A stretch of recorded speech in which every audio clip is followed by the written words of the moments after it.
अक्टूबर का आखिरी हफ्ता था जब ईथन ग्रेंजर वापस ब्लैक पाइन आया, वो पहाड़ी कस्बा जहां वो बड़ा हुआ था, लेकिन पिछले 15 साल से कभी लौटा नहीं था।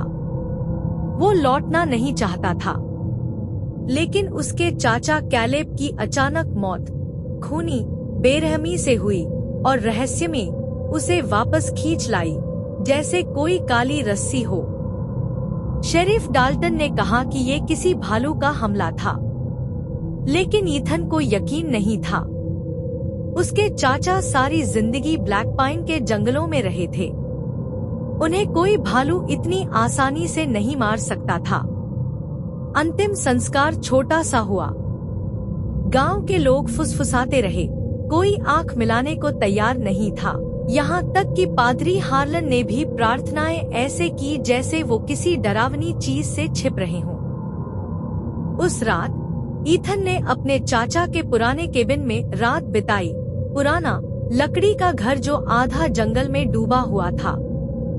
हवाओं की आवाज पेड़ों से ऐसे टकरा रही थी जैसे कोई रो रहा हो या शिकार पर हो।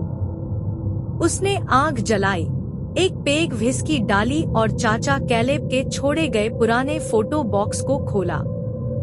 उनमें से एक था 1986 का पीला पड़ा अखबार का टुकड़ा, लड़की पर जंगल में हमला, जानवर का शक।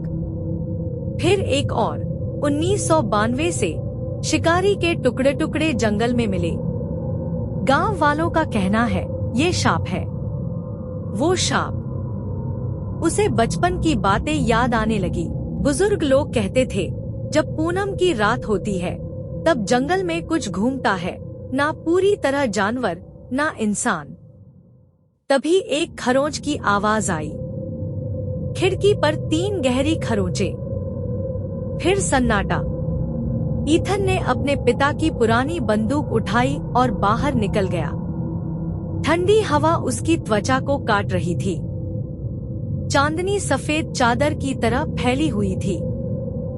जंगल अजीब तरह से शांत था।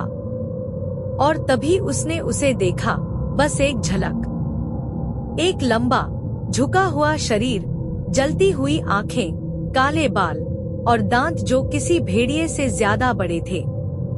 वो भाग गया इससे पहले कि ईथन गोली चला पाता। ईथन उसके पीछे भागा, दिल जोर जोर से धड़क रहा था। पेड़ की डालियां उसके चेहरे पर चीरे बना रही थी। कहीं दूर से अजीब सांसों की आवाज और भारी कदमों की थाप सुनाई दे रही थी। और फिर वो एक खुली जगह पर पहुंचा। हड्डियां, चारों तरफ बिखरी हड्डियां, इंसानी, जानवरों की, टूटी फूटी, चबाई हुई। बीच में एक पत्थर की वेदी, खून से सनी हुई। उस पर प्राचीन चिन्ह खुदे हुए थे। ये सिर्फ खाने की जगह नहीं थी, ये कोई रहस्यमय पूजा की जगह थी। तभी एक भयानक हुंकार गूंज उठी। वो आवाज किसी भेड़िए की नहीं थी, वो इंसानी भी नहीं थी। ईथन मुड़ा और वो सामने था, 8 फीट लंबा, मुंह से खून टपकता हुआ, पंजे जैसे छुरियां। वो दहाड़ा और झपटा। ईथन ने गोली चलाई, एक बार, फिर दूसरी बार।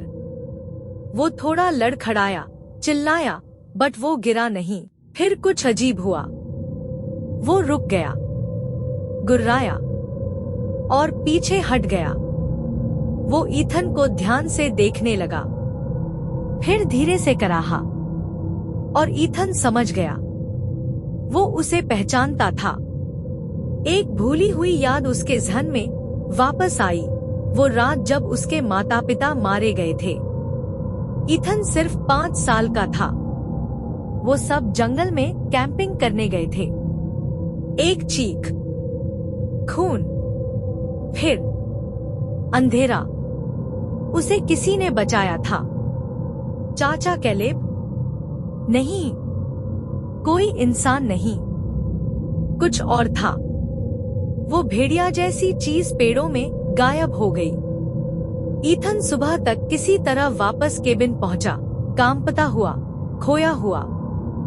अगली सुबह शेरिफ आया, तो ईथन ने उस भयानक चीज का जिक्र नहीं किया, बस एक सवाल पूछा, शेरिफ, क्या कैलेब हर पूनम की रात कुछ अजीब करते थे?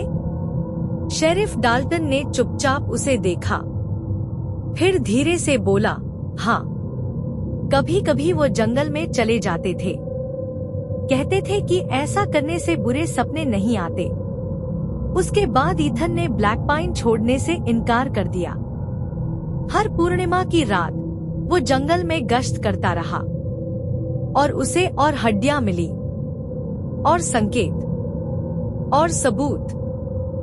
वो जो भेड़िया था वो शाप नहीं था, वो एक रक्षक था, क्योंकि जंगल के नीचे, जमीन की जड़ों और पत्थरों के नीचे कुछ और जाग रहा था, कुछ बहुत पुराना, बहुत खतरनाक, बहुत भूखा।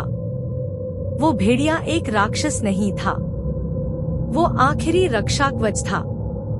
और अब जब कैलेब नहीं रहा, ईथन की बारी थी।